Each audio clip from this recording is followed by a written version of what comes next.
रायगड महाराष्ट्रासह देश विदेशातील ताज्या बातम्या पाहण्यासाठी मॅक्स इंडिया लाईव्ह चॅनलला सबस्क्राईब करा आणि बेल आयकॉन दाबायला विसरू नका। हे कोणकोणत्या विषयावर चर्चा झाली काय सांगाल?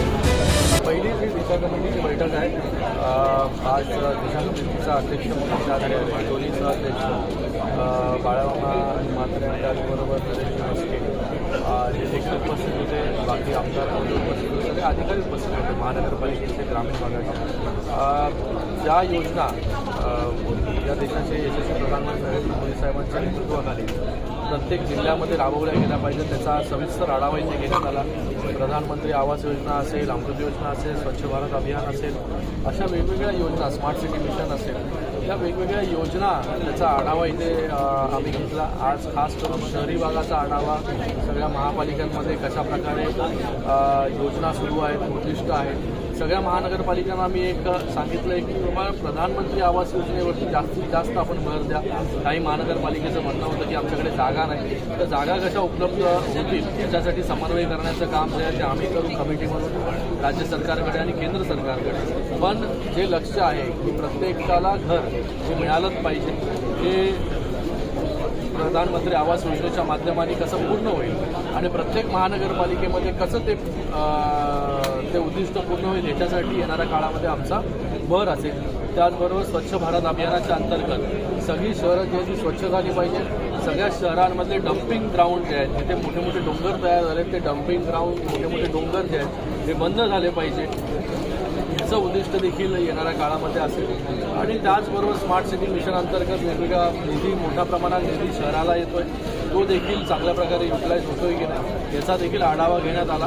ही समिती जी आहे ही समिती एक समन्वय करण्याचं काम भविष्य काळामध्ये करेल राज्य सरकार आणि केंद्र सरकारच्या मध्ये, जेणेकरून राज्य सरकारकडून काय गोष्टी फॉलोअप करायच्या असतील तर त्या गोष्टी देखील करू, केंद्र सरकारकडून निधी आणायचा असेल वाढवून तो निधी आणण्याचं काम देखील ही समिती येणाऱ्या काळामध्ये करेल।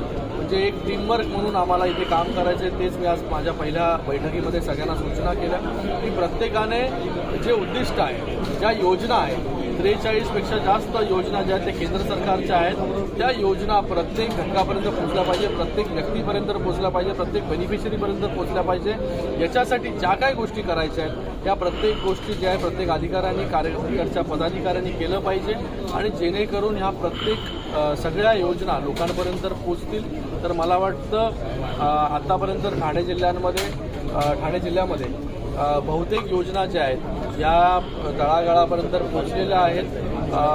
येणाऱ्या काळामध्ये अजून ही सिस्टीम रोबस्ट कशी होईल, अजून ही इफेक्टिव्ह कशी होईल त्याच्यासाठी आम्ही काम करू। सर, कल्याण महापालिका असेल किंवा ठाणे महापालिका असेल यामध्ये अनधिकृत बांधकाम आहेत आणि अशातच KDMC म्हणजे तुमच्या मतदारसंघातील एकूण 62 इमारतीवर थोडं कारवाई महापालिकेने केली तर 6 ते 7 हजार नागरिक बेघर झालेले। कल्याण डोंबिवली महानगरपालिकेच्या अंतर्गत किंवा ठाणे महानगरपालिकेच्या अंतर्गत कोर्टाने असा निर्णय दिला आहे की जे अनधिकृत बांधकाम आहेत त्याच्यावरती जे आहे ते तोडल्या पाहिजे।